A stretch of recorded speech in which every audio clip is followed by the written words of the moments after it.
She was my sweet little girl. Until she wasn't, I used to think I had the most polite, well-mannered, soft-spoken daughter in the entire school district.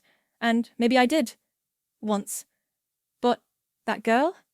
She's long gone. Because now I have a daughter who roasted her teacher on the morning announcements, who runs the school like she owns it, who once left the principal speechless, and not in a good way. And the worst part? I'm kind of proud of her. But let's rewind, because if someone had told me a year ago that my daughter would become a full-blown baddie, I would have laughed in their face and offered them a cup of herbal tea and a parenting book. My daughter, Maya, was born smiling. Literally. Nurses talked about it for days. She was calm, quiet, sweet, the type of toddler who said thank you before she could say mama. Other parents used to tell me I was lucky.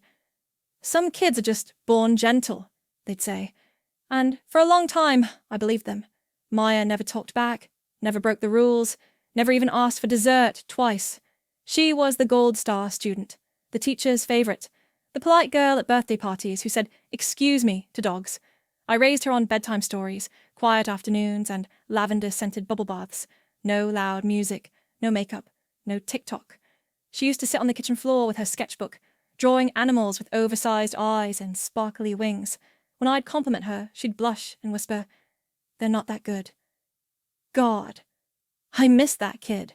I think the shift started subtly. Like, one day she asked if she could wear lip gloss to school. I laughed. "Why? You going to a fashion show or a math test?" She shrugged. "Just want to try something new." Next week it was a crop top. Then it was box braids with golden beads. Then it was eyeliner. And then it was attitude. It started with eye rolls, little sighs, one-word answers. Then came the sarcasm. "Maya, did you do your homework?" "Sure did. In an alternate universe where I had time between running my empire and saving the planet." What? My once shy child had started quoting Megan Thee Stallion and strutting into the kitchen like she was walking a red carpet. I blamed social media at first, then her new friend group, then hormones. I tried everything. Blocked her phone at night, set app limits, had the "this is not who you are" talk on the porch while holding a mug of chamomile tea like some kind of emotional warrior mom. She nodded through all of it. Politely. Quietly. The next day, she wore a "Girls don't cry, they conquer" shirt to school and posted a selfie with the caption, "Don't mistake my kindness for weakness. I'll clap back in a cute outfit." At that point, I knew I had a full-blown Gen Z baddie under my roof, and I wasn't sure if I was horrified or impressed. Because the thing is, even though she had become sassier than I ever imagined, she was still unbelievably smart. Straight A's, debate team captain, student council, helping her friend start a clothing brand from scratch. But the attitude, unmatched. I got a call from her English teacher one day. "Mrs. Clark, Maya corrected me in front of the whole class." I braced myself. "What happened?" I said the word feminine had one definition. She said, and I quote, "That's outdated. Language evolves. You should keep up, Mr. Daniels. No offense." And the worst part, she said it respectfully, with a smile. I hung up the phone, stared at the wall, and whispered to myself, "What have I raised?" But a part of me, the very deep, very petty part, was thriving the day my daughter went viral. The first time my daughter really scared me wasn't when she stayed out late or lied to my face. It was when she walked into the kitchen, poured herself a glass of oat milk, and casually said, "So I kinda started a revolution at school today." I froze mid-sip. "I'm sorry." "What?" She raised one eyebrow and scrolled through her phone. "Apparently, dress codes are sexist." "So," I said something, "and now—" "Yeah, it's trending." I snatched her phone and saw it. A video with 17,000 likes in 3 hours. There was Maya, standing in front of the entire school cafeteria, speaking into a mic like she'd been preparing for a TED Talk since birth. If a boy wears a hoodie and sags his pants, he's expressing himself. But if a girl shows a shoulder, she's a distraction? It sounds like y'all need to be educated, not policed. The camera panned to the crowd of students, all cheering, like standing ovation level. I nearly dropped her phone, not just because it was bold, not just because I never taught her to speak like that, but because it was worded so perfectly, I half thought she'd been possessed by Michelle Obama's ghost. I wanted to be mad. I really did. Instead, I found myself whispering, "Okay, Miss Maya Angelou, Jr." She walked out the door that day, wearing ripped jeans and a blazer, like she was about to chair a human rights panel. And honestly, she looked powerful, but the school didn't love it. Principal Jensen called me the next morning. "Mrs. Clark, your daughter organized an unauthorized assembly." I blinked. "It was in the cafeteria?" "That's not the point. She incited disruption. By stating facts? By making a scene." I wanted to clap. Instead, I sighed. "So, what now?" "We'll have to discuss disciplinary action. She posted a video with our school logo and unauthorized footage." And just like that, my daughter was suspended for 2 days. I grounded her. She turned it into a spa weekend. Face masks, books, manifestation playlists. At one point, she looked up at me from the couch and said, "Thanks for the break, Mom. School was draining my creativity." I had never wanted to scream and high-five someone at the same time, but that wasn't the end. Not even close, because Maya, now armed with 23,000 followers and a new sense of invincibility, had decided that school wasn't just a place to learn. It was a stage. She began posting daily outfit breakdowns, breaking down dress code rules while modeling the exact outfits that would get girls called out. Today's violation: exposed collarbone, danger to society. Clearly, my shoulder causes global collapse. Each post got bolder, each caption more clever, and the comments explosive. She's saying what we're all thinking. Can we elect her for class president and also mayor? Protect Maya at all costs. Even adults, teachers from other schools, started deeming her with support. I started waking up to articles about Gen Z feminists and high school reformers, and more often than not, Maya's name was somewhere in the comments. She went from suspended student to icon in less than a week, but with the spotlight came consequences. At a parent-teacher night, I overheard 2 moms whispering, "That's her mother, the one with the rebel daughter." Such a shame! Sweet girls don't act like that. And right there in the cafeteria, the same place Maya had given her speech, I realized something. They weren't scared of Maya being wrong. They were scared she was absolutely right. My quiet little girl with the sparkly unicorn drawings had become a force of nature, and everyone, especially the grown-ups, was scrambling to control her. But Maya? Maya had already learned something I hadn't at her age, that if the world didn't give you a seat at the table, you pull up your own damn chair. The backlash hits home. You know that feeling when you're watching a wave form from far out in the ocean?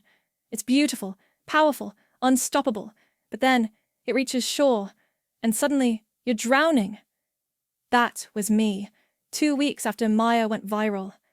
At first I was proud, secretly, quietly, awkwardly proud. My daughter was being interviewed by podcasts. She got reposted by a social justice page with 1.3 million followers. One of the videos even ended up on BuzzFeed. People started calling her the teen feminist disruptor. Her teachers weren't calling her anything at all. The school banned phone use during lunch. They changed the dress code to be gender neutral, but added stricter enforcement. Then came the quiet punishments. Maya was removed from the debate team. She was asked to step down from student council. She was even cut from the yearbook committee due to her disruptive presence. And when I went in for a meeting, I was hit with the final slap. Principal Jensen looked me in the eye and said, "Your daughter is influential. But influence without boundaries is dangerous." I stared at him, trying to find the part where I'd ask for his opinion on how to raise my daughter. Spoiler, I hadn't. But I started to wonder, was Maya pushing too far? She'd started skipping certain classes. "Pointless," she said. "Outdated." She talked back to teachers, always respectfully, always calmly, but with zero intention of backing down. She called her chemistry textbook colonizer propaganda because it only highlighted male European scientists. She rewrote her English paper comparing Beyoncé lyrics to Hamlet and still got a C, despite quoting 3 literary journals. Maya was tired of playing by the rules, and I was tired of getting the phone calls. "She's challenging authority too much." She's disrupting lessons. She's making other students feel inadequate with her confidence.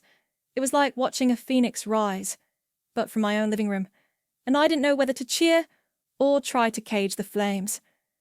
One night, I finally snapped. Why can't you just lay low for once, Maya? Because laying low never changed the world. I blinked. You're 16. Exactly, and some people don't live to be 17. She said it so calmly, like a fact, not a threat. That's when I saw it.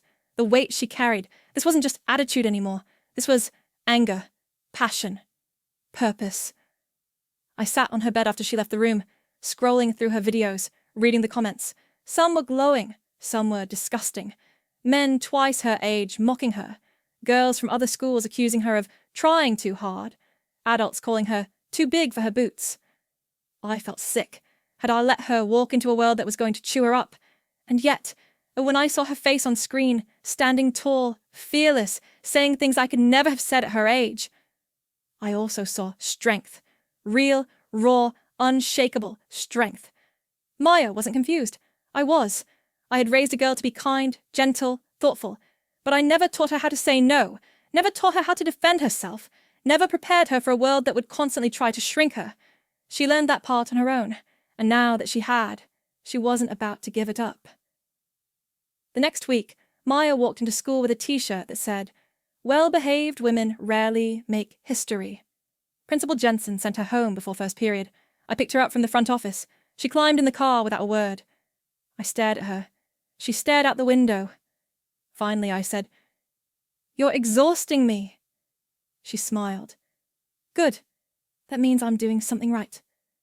And for the first time in weeks, I laughed. Not because it was funny, but because maybe, just maybe, I was starting to understand her. Fire meets fear. We didn't talk much the next few days. Maya kept to herself, headphones always in, hoodie up, textbooks closed. At dinner, she just moved her food around like it was part of a silent protest. And I cleaned. And cleaned. Because if I stopped, I'd have to think. And if I thought, I'd remember that I didn't know who my daughter was anymore. She used to tell me everything. Now? I felt like a bystander in my own house, watching a girl I raised become someone fierce, loud, unapologetic, and totally unreachable. Until Saturday. I knocked on her bedroom door. No answer. I opened it anyway. She was sitting on the floor, cutting up magazines and gluing words to a poster board. Girls deserve power. Silence is not respect. This is my voice. I stared at it for a long moment before speaking. "Maya, we need to talk." She didn't look up. "About what? My suspension? Or the fact that the school won't let me into the honor society because I'm too combative?" "About everything." She let out a breath and finally looked up. Her eyes were tired. Not red. Not teary. Just done. "You said you raised me to be strong, right?" "Yes," I said carefully. "Then why are you punishing me for it?" That hit harder than I was ready for. "Because I'm scared," I blurted. "Okay? Because every time the phone rings, I think it's going to be someone telling me you've gone too far, that you're making enemies, that you're ruining your chances, your future."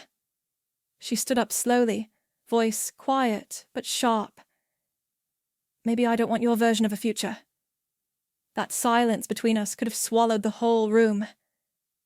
"You wanted me to be polite, easy to like, easy to manage. But I'm not that girl anymore." My hands clenched at my sides. "You're 16. You don't have to fight every battle." "But someone has to. And if not me, then who?" Tears burned my eyes, but I wouldn't let them fall. Because I wasn't sad. I was ashamed. Ashamed that I had raised her to collar inside the lines, but got mad when she picked up a spray can instead. Ashamed that I'd begged her to be bold when she was little, to never let anyone silence her. And now that she wasn't, I was trying to shut her down. "I didn't know it would look like this," I whispered. "I didn't know strong meant loud, or sharp, or complicated." "It does," she said. "It has to." Then she walked over, handed me the poster she was working on, and said, I'm not trying to burn the world down, Mom. I'm trying to build something better from the ashes. That's when I lost it. Tears. The ugly kind. I hugged her, and for the first time in weeks, she didn't flinch. We didn't solve anything that night. There was no magic fix, no sudden agreement on how to fight the system while still following the rules. But there was understanding. And for us, that was enough. That night I wrote in my journal, "She's not a problem. She's a wildfire, uncontrolled, unpredictable, but cleansing. And maybe the world needs girls like her. Maybe I do too." 2 months later, the school held its annual awards night. I didn't want to go. Too many whispering parents. Too many administrators who looked at my daughter like she was a walking protest sign. But Maya insisted. "Just come," she said. "You don't have to clap. Just be there." So I went. I sat in the third row, clutching my bag with white knuckles, surrounded by parents in pearls and pastel sweaters. Maya sat on stage, in the front row of students, wearing box braids, winged eyeliner, and a sleek blazer over ripped jeans, her signature combo. When they announced the Academic Excellence Award, her name wasn't called. Not for Most Outstanding Senior, not for Future Leader. And I felt my stomach twist, because even though I'd stopped trying to control her voice, I still wanted the world to acknowledge it. Then, just as I was about to mentally check out for the rest of the ceremony, the principal walked back to the podium. "We have one final recognition tonight," he said. "It's not a traditional award, but it's earned nonetheless." The room stilled. This student challenged our institution to see beyond rules and routine. She reminded us that leadership doesn't always wear a tie or follow a script, that courage sometimes sounds like disruption, and that change starts with a question. She made us uncomfortable, and in doing so, she made us think. I blinked. No way.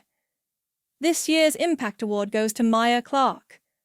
The room erupted, students cheering, some standing. A few teachers even clapped with quiet smiles. And I forgot how to breathe. Maya stood up slow, like she'd known all along. She walked to the podium, not grinning, not smirking, just calm, grounded, glowing.